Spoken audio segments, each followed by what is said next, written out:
এই ঈদে না হয় আপনি 1 লাখ টাকা দামে গরু কেনার দরকার নাই, আপনি না হয় 50,000 টাকা দেবে গরু কিনেন, কুরবানি হবে না? বাকি টাকাটা গাজায় পাঠায় দেন। এই ঈদে আপনি 5টা খাসি না দিয়ে 1টা খাসি দেন, বাকি টাকাটা পাঠায় দেন।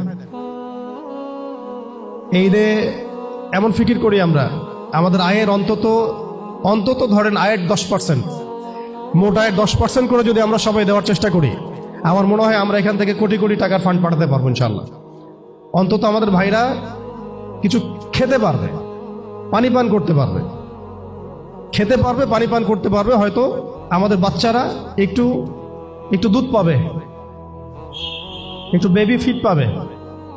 বাচ্চাদেরকে যে মায়েরা খাওয়াবেন, সেই মায়েদের তো বুকের দুধও শুকিয়ে গেছে।